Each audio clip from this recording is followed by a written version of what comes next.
Hello, this is Yvonne Minier, and this is EQStitch video lesson number 9. I'm going to double click on my EQStitch icon to open up my program. The first thing it shows is the tip of the day. If I don't want this to show each time, I can just uncheck this Show Tips at Startup and then say Close. That way it won't keep showing for me. Now I have already created a name for the project, so instead of working on Create a New Project tab, I'm going to open an existing project. And the project that we're working on today is Sunbonnet Sue Machine Applique. So I select that and say OK. I haven't designed anything yet. There's nothing in my sketchbook, so I'm just going to close it. Now I know I'm in the correct project because I can see the project name in the upper left hand corner of my EQStitch program. Now when we're creating a Sunbonnet Sue, you can create the design yourself by drawing all the separate elements, or you can just use a block that's built into the program. So we're going to use a block for today. So we're going to Libraries, Block Library. And inside the block libraries, EQ7 libraries, there is a number 6 motif. So I'm going to click on that to open that folder. And in that, there's another folder called Sunbonnet Motifs. And there's quite a selection of Sunbonnet Sues built into the program. I'm just going to click on the first one to select it. Then I'm going to say Add to Sketchbook. And then I'm going to close my library box. Now I want to work with that design a little bit, so I'm going to click on View Sketchbook. And now I need to find where I saved that. I know I saved it in my sketchbook. So it was a block, so I click on the word Blocks. It was also a motif, so I need to go to the Motifs tab, and there's my Sunbonnet Sue. I click on it to select it, and then I say Edit. And it places it on the work table. And the work table it places it on is the block work table, because this was a block in our library, so it opens up on the block work table. Now I see this here as patches. I want to see my lines where my patches overlap. So I'm just going to turn off the patch feature, and now I can see my lines. So I have some decisions to make when I first open this. I can decide if this is going to be a traditional applique that I do by hand, or if it's going to be an applique that I do in the embroidery machine. So I am going to use my embroidery machine on this, so I know in advance that when I make this in the embroidery machine that there's going to be edge stitches on each of these lines to stitch down the applique pieces. And those edge stitches have some bulk to them. The traditional is to do it as a satin stitch or a zigzag stitch, and it can be quite thick and bulky. So I don't want all of these stitches to be underneath my fabric here because it might bleed through. So I want to make some adjustments to this here before I send it to the stitching work table. Now I can make adjustments on my stitching work table, but I can make them just as easily here first.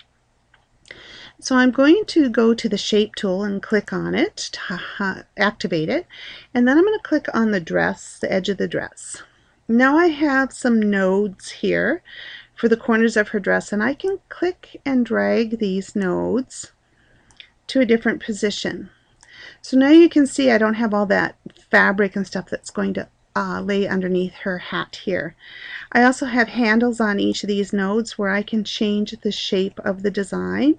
As I click on each node, I can alter the shape to whatever shape I want. Now the other thing I see when I'm looking at this is that her boot or her shoe is going to be underneath the dress here. So I know there's going to be a satin edge stitch that comes along here. So I don't want the edge of the boot to line up with that because I know that that will be too bulky right there. So this is good that it is under the dress. Same with her hand. Her hand is underneath the sleeve or the arm, and those two lines don't align, so that's actually good. The other thing we're looking at here is the band on her hat. Now the band on her hat goes from edge to edge of the hat itself. So when we put an applique fabric in here, we will have stitches all around this band first, and we'll have the band of the hat also.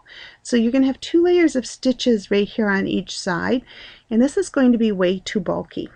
So we have a couple of decisions we can make. We can, with our shape tool, click on the hat band, and we can pull the hat band in a bit so it doesn't align exactly with the edge of the hat itself. Now we can get it close, we don't have to be right on top of it, and if we're close but not on top of it, when we add our stitches on here, the stitches of the hat and the stitches of the band will actually be side by side. And that might look okay. We might decide that this isn't really the look that we want. So we can get rid of this band altogether. So when I click on the pick tool and click on the band, then I can just hit the delete key on my keyboard and remove the band. I also want to change the shape of this hat a little bit. I don't want it to have a corner right here on the edge of her dress. I'm going back to the shape tool, clicking on the hat, and I'm just going to pull the hat out just a little bit farther so that this point does not align with her dress itself. So this looks pretty good to start with. I'm going to click on the pick tool. I'm going to click and drag across my page to select all the areas. Now you can also select all the areas by going to Edit, Select All. Now that I have all these areas selected, I'm going to click Copy. And this makes a copy of this edited design and it puts it on the clipboard for me. Now I can go into my stitching mode. So I'm going to click on the Work on Stitching icon, and I'm making an applique design, so I need to go to Stitching, New Design, Machine Applique. Now I know I'm on the right drawing table because I have the Fabric tab at the bottom. Now I'm going to right click and paste and center, and there's my design on my machine applique work table. Now I can take this and start to add my fabric and add my stitches and see how it's going to look. So the first thing I'm going to do is I'm going to click on the Fabric tab, and I'm going to color her shoe a dark blue and her hat maybe a medium blue. I'm going to make her dress red. I'm going to make her arm a slightly different shade so it shows up in contrast to her dress. And I'm going to make her hand more of a skin tone color. So that's my Sunbonnet Sue shape. Now I'm going to the Stitch tab. And now I need to look at my stitches. So the default for the program is to add this wide satin stitch or zigzag stitch around every single element. If we look closely at her shoe, we can see that this stitch is so wide that we actually lose the view of the toe of her shoe. And it's so wide here on her hand, we're going to see very little of her hand. So I want to make some adjustments here to make this appear a little bit more nicely. So we're going to click on the applique settings, and we're going to go to the property bar for this. And we're going to look at what the different property settings are here. Now I want this zigzag stitch to be smaller on her dress. So we're going to take this setting down and we're going to make it, let's say, 2 millimeters on her dress.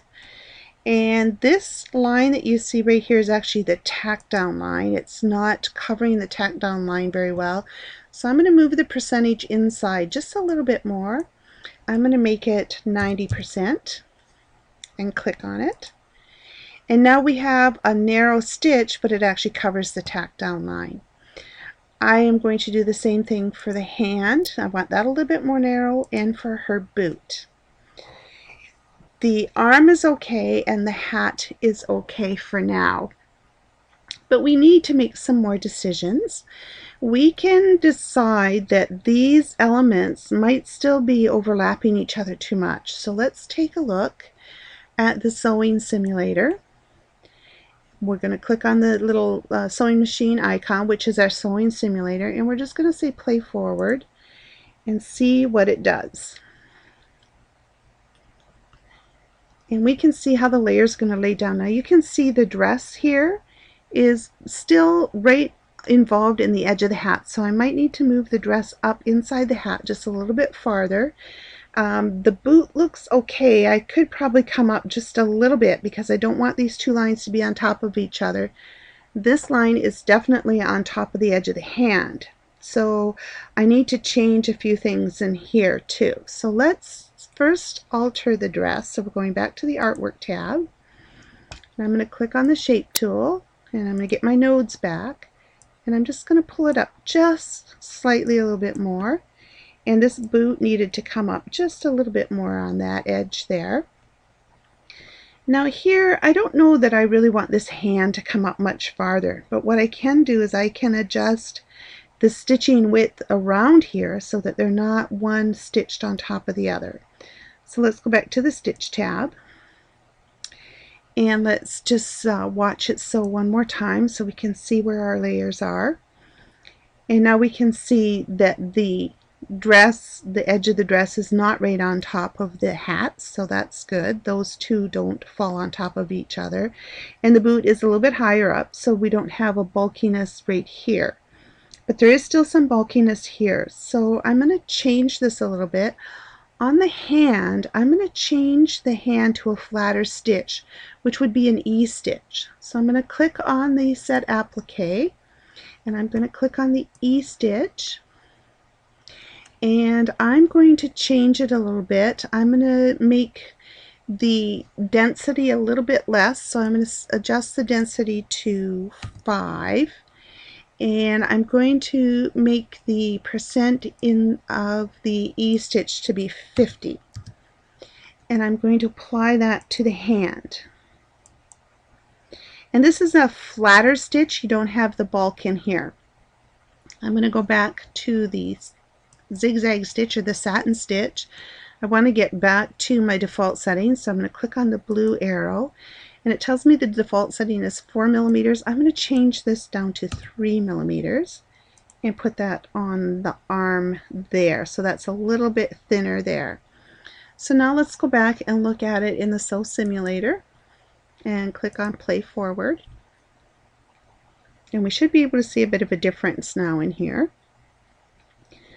This arm stitch is flatter and it extends more to the inside, so this satin edge stitch is down a little bit further. And so we're not going to have the bulk in here that we had before with it being another satin edge stitch. Let's zoom in for a second and take a look at this. So what this shows us is it shows this is the placement line here. This will not show because it's underneath your fabric. The next line is the tack down line. The tack down line may show, depending upon the density of your stitches. You have two options with your tack down line. You can make the tack down line the same color thread as your fabric so it blends in, or you can do this as a wash away thread, so after you're done stitching you can wash away that thread so you only see your E-stitch on the edge. And that may be a better option. It just depends on what look you like. So let's zoom back out, and now let's color our threads. And we're going to put a dark thread on the boot, medium on the edge. We're going to put a red on her dress. Come on. And a little bit lighter on her arm, and we're going to go to a skin color for her hand.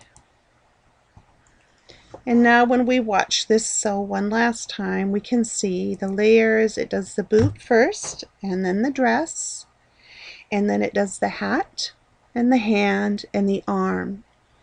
So you need to be a little bit careful when you're selecting your fabrics. If this is a really light color fabric for her dress and her boot is very dark, you may get a bleed through of this color edge on her boot here. So you need to understand that when you're layering fabrics that you can sometimes have a bit of a transparency issue going on and you will see the stitches underneath. So you have to keep that in mind. It's always best to have the top layers be a darker color than your bottom layers so they don't bleed through. Of course, you can use an invisible thread or a thread that blends very closely so that you're not going to see it as much, but you will still see the fabric. So that's how we create our layers in our Sunbonnet Sue. You can go back and add some designs in here with embroidery stitches. You can add a little flower or some little design along the edge of her dress just to make it a little bit nicer. But that's the way the program works with creating machine applique from block motifs. If you wanted to draw your own Sunbonnet Sue, you can certainly do that with the artwork tools. You can use these different shape tools, the oval tool and the polygon tool, and you can create your own design too. Understanding that as you draw, you need to know what's in the background and what's in the foreground. So enjoy your Sunbonnet Sue lesson. I hope you're having a lot of fun playing with the program.